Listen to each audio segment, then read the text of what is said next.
अस्सलामु अलैकुम वरहमतुल्लाहि वबरकातुहू। मोहतरम भाइयों, बुज़ुर्गों, दोस्तों, ये हमारा इस्लाह मुआशरा का 359वां सबक है। मोहतरम बुज़ुर्गों, अभी एक दो रोज़ पहले मैं टाइम्स ऑफ इंडिया में एक रिपोर्ट पढ़ रहा था। हमारे मुल्क हिंदुस्तान में फ़िल्मों में काम करने वाले एक एक्टर जिनका नाम आमिर ख़ान है, उन्होंने अपनी एक फ़िल्म के लिए 25 किलो तक अपने वज़न को बढ़ाया। और वज़न बढ़ाने के लिए बड़े बड़े जो स्पेशलिस्ट होते हैं,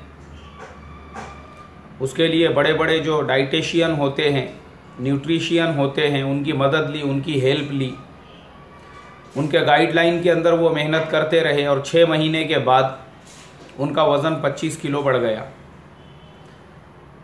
वो उस फिल्म की शूटिंग में लगे रहे और उसके बाद में जब उनको महसूस हुआ कि अब इस फिल्म में एक और ऐसा किरदार करना है जिसमें 25 किलो मेरा वज़न कम होना चाहिए, तो जो उन्होंने बढ़ाया हुआ 25 किलो था, उसके बाद 25 हफ्तों तक मेहनत करते रहे, एक्सरसाइज करते रहे और जो वेट लूज़ कराने वाले स्पेशलिस्ट होते हैं उनकी मदद लेते रहे और उनके साथ में मेहनत करते करते उन्होंने अपने वज़न को वापस से 25 किलो कम भी करा दिया। मुझे इसमें हैरत की बात कुछ भी नहीं लगी, बस हैरत हुई तो इस बात के ऊपर के देखो, एक इंसान जब उसको ये फ़ायदा मालूम है कि मेरे 25 किलो वज़न बढ़ाने की और 25 किलो घटाने की वजह से आगे चलकर मुझे कितना फ़ायदा होने वाला है, मेरे फिल्म को कितना रिस्पॉन्स मिलने वाला है, सिर्फ दुनिया में एक वाहवाही लूटने के लिए बड़े बड़े जो ऑथर्स और आर्टिकल राइटर्स होते हैं और रिपोर्टर्स होते हैं, वो मेरे ऊपर रिपोर्ट दे, लोगों को लगे कि मैं कितना प्रोफेशनल इंसान हूँ, तो अपने बॉडी में उसने ऐसा एक्सपेरिमेंट किया कि ख़ुद का वज़न 25 किलो बढ़ाया भी और 25 किलो घटाया भी। हालांकि उसके ऊपर आखिरत का कोई वादा नहीं है और दुनिया के भी कामयाबी की 100% गारंटी नहीं है कि उसके इस अमल करने की वजह से उसके फिल्म को वैसा रिस्पॉन्स मिलेगा नहीं मिलेगा। लेकिन एक उम्मीद में मैं सोचने लगा कि एक इंसान सिर्फ दुनिया के फ़ायदे की उम्मीद में इतनी मेहनत कर रहा है, अपने बॉडी को उसने एक तजुर्बा गाह बना दिया, कभी उसमें 25 किलो बढ़ा रहा है, घटा रहा है। तो हम मुसलमान जिनके यहाँ पर गारंटी है, यकीन है कि अगर आखिरत के अमाल करोगे, आखिरत की फ़िक्र करोगे, अपने आप को आखिरत के लिए मेहनत का आदी बनाओगे, अपने बॉडी को अल्लाह की रज़ा, उसकी खुशनुदी के लिए दौड़ाओगे, अज़ान हो गई, अब वही बॉडी को मस्जिद में लेकर जाओगे, उसको रुकू में सजदों के अंदर ले जाओगे, उसको वज़ू के पानी से नहलाओगे, धुलाओगे, रमज़ान में रोज़े आ गए तो उसी बॉडी को रोज़ों का आदी बनाओगे अल्लाह की रज़ा और खुशनुदी के लिए। हालांकि उसके ऊपर कामयाबी यकीनी है, गारंटीड है कि आखिरत बनेगी, आखिरत की कामयाबी मिलेंगी और हमेशा हमेशा की। ये दुनिया की ज़िंदगी तो मुख्तसर है। आज वो आमिर ख़ान ज़िंदा है, थोड़ी सी वाहवाही उसको मिल गई, मान लो कल को उसका इंतकाल हो गया, वो कब्रिस्तान में चला गया, तो क्या हुआ? इतना जो एक्सपेरिमेंट, इतनी जो मेहनतें अपने बॉडी के ऊपर की थी, उसका उसको रिज़ल्ट क्या मिला? फ़ायदा क्या हुआ उससे? दुनिया का दुनिया में रह गया। लेकिन मेरे तुम्हारे लिए इबरत है कि हमारा दुनिया में नहीं रहेगा। हम अगर अपनी बॉडी को आदी बना रहे हैं नमाज़ों के पढ़ने का, रोज़ों के रखने का, तो गारंटीड यकीनी तौर पर हमको कामयाबी मिलने वाली है। और वो कामयाबी मेरे मोहतरम बुज़ुर्गों, दोस्तों, आखिरत की कामयाबी है, आखिरत की कामयाबी। अफसोस की बात है हम तमाम के लिए कि एक इंसान सिर्फ दुनिया के कामयाबी की उम्मीद पर इतनी मेहनत कर रहा है और हमारे पास यकीनी तौर पर गारंटीड है, उसके बावजूद भी हम अपने नफ्स की, अपने दिल की मेहनत और मशक्क़त से कोसों दूर जा चुके हैं। हम ये महसूस कर रहे हैं, हमें ये लगता है कि भाई मुझे मेरे दिल पे, मुझे मेरे नफ्स पे मेहनत करने की ज़रूरत ही नहीं है। इस वजह से हमारा आज ये हाल हो चुका है कि हम लोगों ने नफ्स को, अपने आप को बनाने के लिए कि भाई मेरा अंदर कैसा होना चाहिए, उसके लिए कैसे मुजाहिदे मेहनत करना चाहिए, उसको पसे पुश्त डाल दिया है। मैं और आप भी दुनिया की रंग रलियों में, दुनिया की ज़िंदगियों में, दुनिया के आयश में, दुनिया के आराम में गाफिल हो चुके हैं। हमारे यहाँ पर जितनी मेहनत उस एक्टर ने अपने बॉडी में 25 किलो बढ़ाने और कम करने में की है, मुझे लगता अगर 10% भी हम मेहनत अपने नफ्स को बनाने और नफ्स को सुधारने में करेंगे तो पूरा मुआशरा औलिया का मुआशरा बनेगा, कामिलीन का मुआशरा बनेगा। मसला ये है मेरे मोहतरम बुजुर्गों, आज हमारे ज़माने में हमारे नुफूस ऐसे मोटे मोटे हो चुके हैं, बड़े बड़े हमारे नफ्स हो चुके हैं, शयातीन उसके ऊपर मुसल्लत हो चुके हैं। हम लोगों ने नफ्स की मेहनत को छोड़ दिया और हम लग गए ज़ाहिर को बनाने पे। हमारे ज़माने में दीनदारी का मेयार क्या है, पहले ज़माने में क्या था और अब क्या है, मैं आपको बताता हूँ। पहले लोगों ने नफ्स पे कैसी मेहनत की। हज़रत शाह अब्दुल कादिर साहब रायपुरी रहमतुल्लाह अलैह, वो हज़रत शाह अब्दुल रहीम साहब रायपुरी रहमतुल्लाह अलैह की खानकाह में पड़े रहा करते थे। अपने नफ्स की इस्लाह के लिए अफ़गानिस्तान से आए, वहीं पे रहा करते थे। किसी ने उनसे पूछा, और आपको पहले ये बता दूं कि ये हज़रत शाह अब्दुल कादिर साहब रायपुरी कौन है। ये वो है जिन्होंने मौलाना इलियास साहब रहमतुल्लाह अलैह को बनाया और जिन्होंने शेख ज़करिया रहमतुल्लाह अलैह को बनाया। ये उन दोनों के उस्ताद और उन दोनों के शेख और उन दोनों के बड़े और उन दोनों के अकाबिर हैं। अब आप अंदाज़ा लगाओ, जिस फैक्ट्री से हज़रत मौलाना इलियास साहब रहमतुल्लाह अलैह और शेख ज़करिया रहमतुल्लाह अलैह जैसे लोग बनकर निकले, वो हज़रत शाह अब्दुल कादिर साहब रायपुरी रहमतुल्लाह अलैह का मकाम और मर्तबा क्या होगा। तो वो फरमाया करते थे, बोले मैं पठान आदमी अपने नफ्स की इस्लाह के लिए हज़रत शाह अब्दुल रहीम साहब रायपुरी रहमतुल्लाह अलैह की चौखट में आके पड़ गया।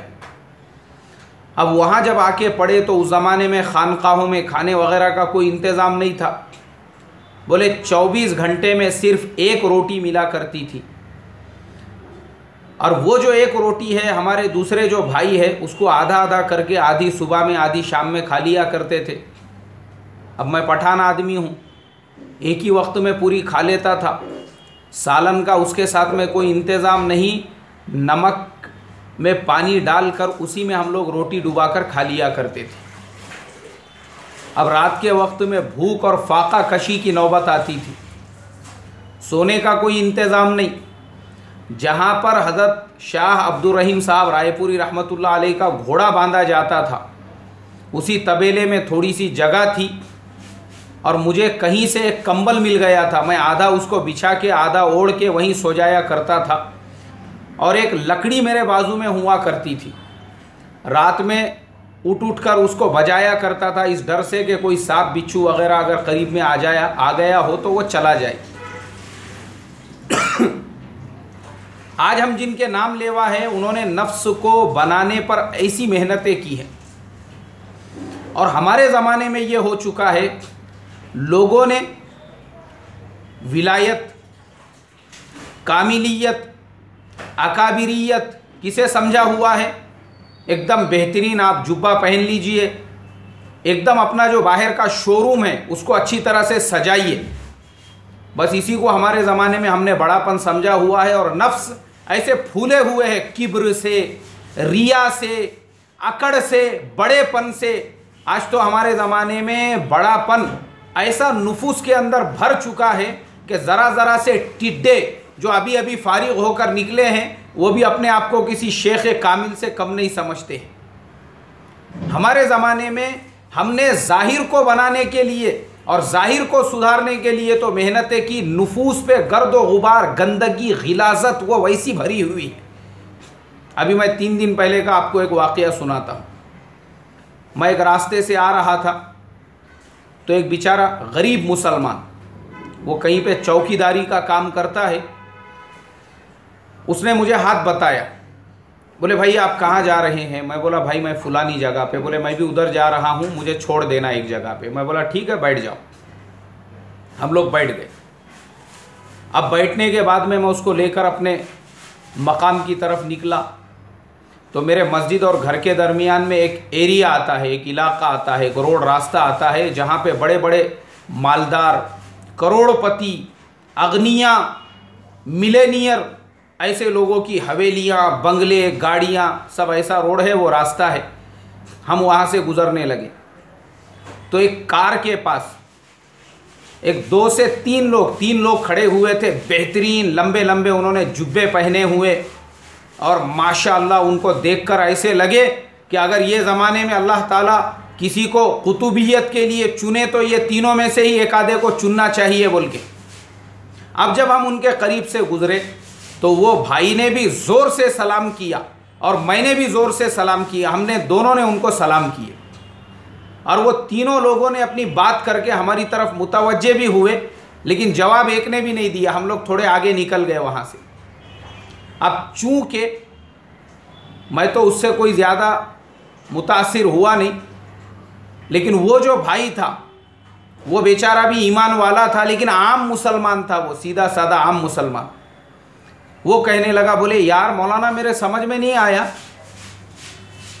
कि ये तीनों भी इतने लंबे लंबे जुब्बे डाल के वहाँ पे खड़े हुए थे और मैंने भी सलाम किया इतने ज़ोर से, आपने भी मेरी आवाज़ में आवाज़ लगाई, तीनों ने सुना भी, उसके बावजूद होठ क्यों नहीं हिला, इन्होंने जवाब क्यों नहीं दिया? मैंने कहा कि भाई हमारे मौलाना यूनुस साहब रहमतुल्लाह अलैह फरमाया करते थे कि जेब का पैसा भी आकड़ लाता है। ये सब आकड़ है। मैंने कहा हमारे ज़माने में अगर जुब्बा पोश भी है तो उसको भी माल की आकड़ है, उसको भी कारोबार की आकड़ है, उसको भी दुकानदार की आकड़ है। ये लोग हैं जो ऐसे लोगों को दीनदार समझते हैं। हमारे यहाँ पे दीनदारी का मेयार खाली जुब्बा डालना नहीं है। अब मैंने कहा वो कार के पास खड़े हुए थे, अपन मोटरसाइकिल पे जा रहे थे, उन्होंने अपने को फ़कीर, गरीब, मोहताज, मिस्कीन समझ के इग्नोर कर दिया। उनको लगा हम कार के पास में खड़े हुए हैं, हम बड़े लोग हैं, मिलेनियर्स की सोसाइटी में और उनके महल्ले के अंदर हम लोग रहते हैं। इन्ना लिल्लाहि व इन्ना इलैहि राजिऊन। मेरे मोहतरम बुजुर्गों, नफ्स को बनाने का वक्त है ये, नफ्स को, जुब्बों को नहीं, जाहिर को नहीं। जाहिर जो है ना, जाहिर कैसा भी रहा तो चलेगा। अल्लाह ने कुरान में साफ तौर पे फरमा दिया है, लन यनालल्लाह लुहूमुहा वला दिमाउहा। और बुखारी शरीफ की हदीस है, इन्नल्लाह ला यंजुरु इला सुवरिकुम व अमवालिकुम वलाकिन यंजुरु इला कुलूबिकुम व अमालिकुम। चेहरों को और मालों को नहीं देखते। आज ये हाल हमारा हो चुका है। आज हमारे जैसे जुब्बा पोशों में भी कंपटीशन चल रहा है, गाड़ियों को लेकर, प्रॉपर्टियों को लेकर, माल को लेकर, दौलत को लेकर। पता ये चला नफ्स बना नहीं। जाहिर तो बन गया शोरूम, नफ्स बना नहीं।